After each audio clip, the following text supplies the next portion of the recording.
गुरुर्ब्रह्मा गुरुर्विष्णु गुरुर्देवो महेश्वर गुरुर्साक्षात् परब्रह्म तस्मै श्री गुरुवे नमः।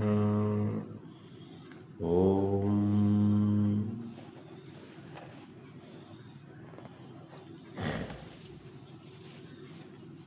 अष्टावक्र गीता चल रहा है।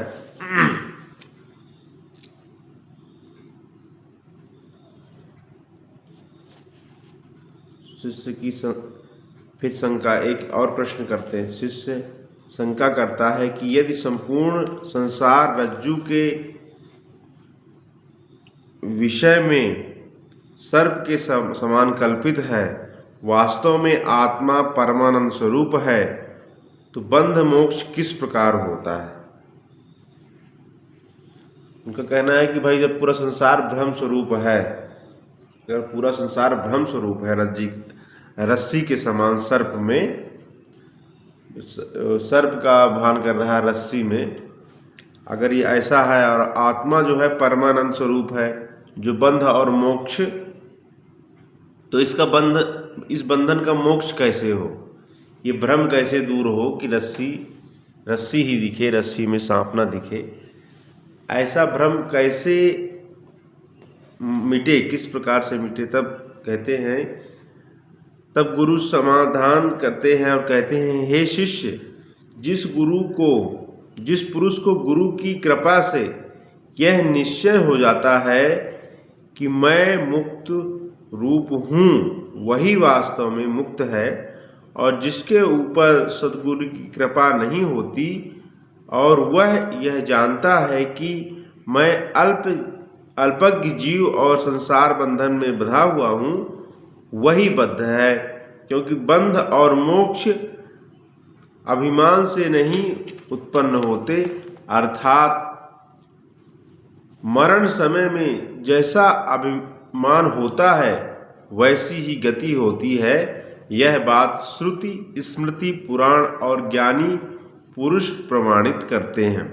मरणे या गति, यह गीता में भी कहा गया है, याम याम वापि स्मराम्य भावम त्यजन्ते कलेवरम तम तमेव कौन्तेय सदा तद्भाव भावितः। इसका अभिप्राय यह है कि श्री कृष्ण जी उपदेश देते हैं कि हे अर्जुन, अंत समय में जिस भाव को स्मरण करता हुआ पुरुष शरीर को त्यागता है, वैसी वैसी भावना से उस गति को प्राप्त होता है। श्रुति में भी कहा गया है कि ताम विद्या कर्मणानि समारभेते पूर्व प्रज्ञा चा। इसका भी यही अभिप्राय है कि मैं बंधन तथा मोक्ष अभिमान से होते हैं। इसका भी अभिप्राय है कि बंध तथा मोक्ष अभिमान से होते हैं, वास्तव में नहीं होते। यह वार्ता पहले कह आए हैं कि तो भी दूसरी बार शिष्य को बोध होने के अर्थ कहा। इसका कारण कोई दोष नहीं, क्योंकि आत्म ज्ञान अत्यंत कठिन है। तो इसमें यही कहा गया कि मैं बिना गुरु की कृपा के जो है यह बंधन, जो संसार की में जो रस्सी में सर्प का बंधन है, भ्रम है, ये कब तक दूर नहीं हो? जब तक सतगुरु की कृपा नहीं होगी। बिना सतगुरु की कृपा के यह संभव नहीं है। क्यों? क्योंकि जीव अल्पज्ञ है। जीव जो होता है छोटा सा, जीव का जो स्वरूप है छोटा जो स्वरूप है। जीव तो यही जानता है कि बस ये संसार ही जो मेरे सामने दिख रहा है वही है, और उसमें शरीर हूँ और शरीर से बंधन से बंधा हुआ हूँ। लेकिन वो वास्तव में अपने उस ब्रह्म ज्ञानी, वह सर्वज्ञ जो व्यापक आत्मा है, उसका अनुभव तभी कर पाता है जब सद्गुरु की कृपा होती है और सद्गुरु उसको उस स्थिति तक ले जाते हैं। इसमें ये भी कहा गया कि भाई मरने के बाद गति होती है। जैसी हमारी गति मरने के समय होती है, हमारा जैसी मन स्थिति, वैसी हमारी गति मिलती है। वास्तविकता भी है। बहुत सारे अपने पुराण शास्त्र जो है, श्रुति स्मृतियों ने बताया भी है। कि भाई जैसी गति अंतगति सो अंतमति सो गति, जैसी हमारी अंत में मति रहेगी तो जन्म जन्म मुनि जतन कराही, अंतराम कही आवे नहीं। तो जन्म किसके लिए ये जतन किया जा रहा है कि हमारी गति अच्छी हो, हमारी भावनाएं अच्छी हो तो हमारी गति अच्छी हो। तो ये हमारी जैसी तो गीता में भी उदाहरण है कि जैसी हमारी अंत में जैसा हमारा कलेवर होगा, जैसे हमारी स्मृति होगी वैसे हमारा जन्म होगा। तो इसमें ये सब चीज़ें कही गई हैं। फिर आगे कहते हैं कि जीवात्मा के बंध और मोक्ष परमार्थिक हैं। इस तार्किक की शंका को दूर करने के निश्चय कहते हैं कि अज्ञान से देह को आत्मा माना है, इस कारण यह संसारी प्रतीत होता है, परंतु वास्तव में आत्मा संसारी नहीं है, क्योंकि आत्मा तो साक्षी है और अहंकारादि अंतःकरण के धर्म को जानने वाले हैं। और विभु अर्थात नाना प्रकार का संसार जिससे उत्पन्न हुआ है, सर्व का अधिष्ठाता है, संपूर्ण व्यापक है। एक अर्थात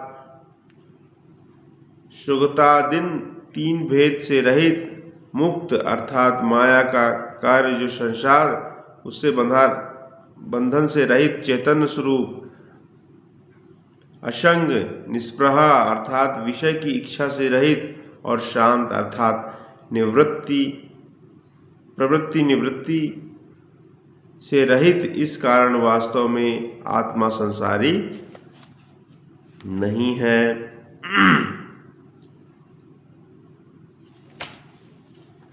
तो आत्मा और शरीर के बारे में बता रहे हैं कि भ्रम की वजह से हमने शरीर को ही आत्मा मान लिया। कोई कहता आत्मा शरीर को ही हम मान करके और उसे ही जो है अपना वास्तविक, जब शरीर को ही आत्मा मान लिए तो शरीर इस आत्मा को संसारी भी मान लिए भ्रमवश।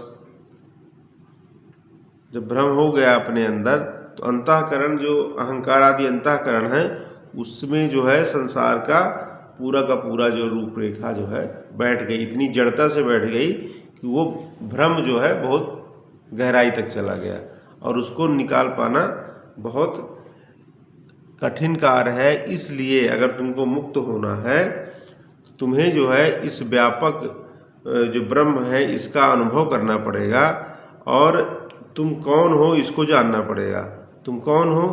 तुम बंधन रहित हो, चैतन्य स्वरूप हो, असंग हो, इन संसार से संग दोष से अलग हो, ऐसा तुमको अनुभव करना पड़ेगा गुरु की कृपा से।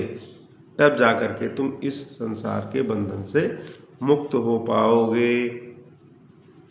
फिर आगे कहते हैं मैं देह रूप हूँ, स्त्री पुत्रादि मेरे हैं, मैं सुखी हूँ दुखी हूँ। यह अनादिकाल का अज्ञान एक बार आत्मा के उपदेश से निवृत्त नहीं हो सकता। व्यास जी ने भी कहा है कि आवृत्ति रसकृदा उपदेशा श्रोतव्यो मंतव्यो इत्यादि श्रुति के विषय में बार बार उपदेश किया गया है। इस कारण श्रवण मनन बारंबार करते रहना चाहिए। इस प्रमाण के अनुसार अष्टावक्र मुनि कुत्सित वासनाओं का त्याग करते हुए बारंबार अद्वैत भावना का उपदेश करते हैं कि मैं अहंकार नहीं हूँ, मैं देह नहीं हूँ,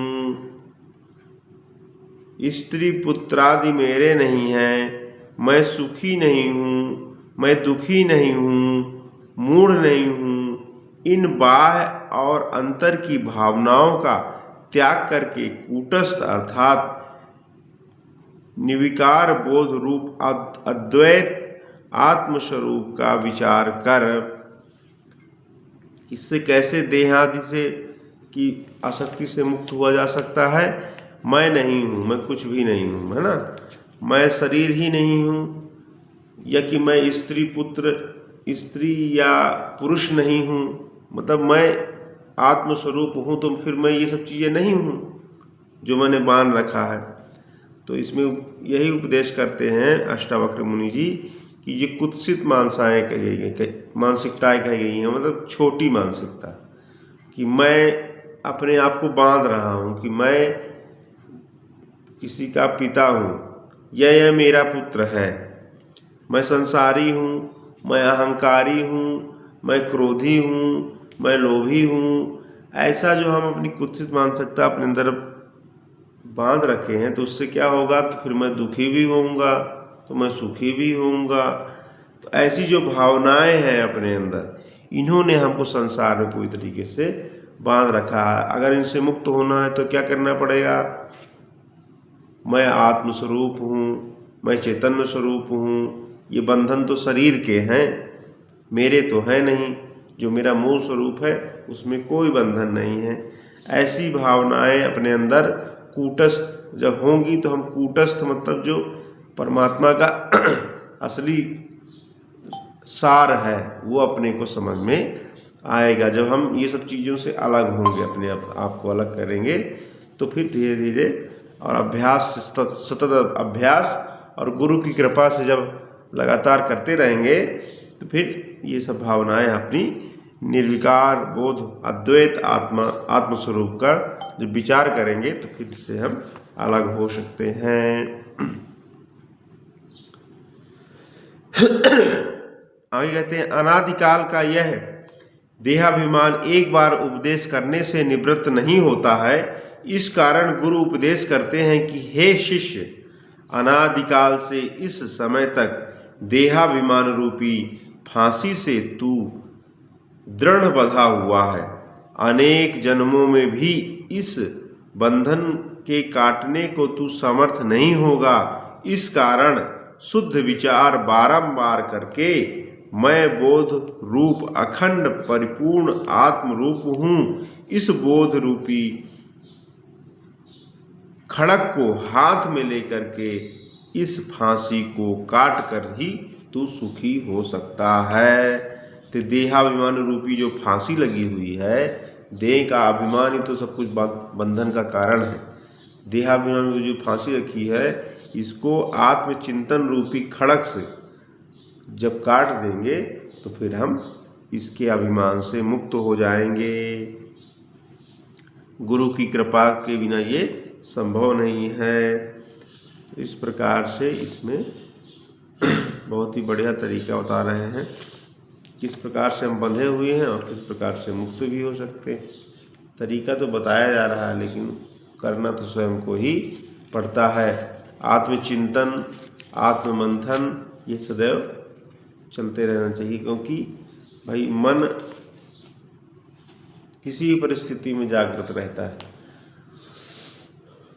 चाहे सोते रहो चाहे जागते रहो, मन तो जागता ही रहता है। जैसे चिंतन करेंगे वैसा फिर हमारे अंदर विचारों का प्रादुर्भाव होता है और वैसी मनस्थिति अपनी बनने लगती है।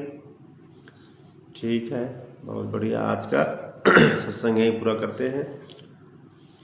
ओम श्री सद्गुरुदेव भगवान की जय।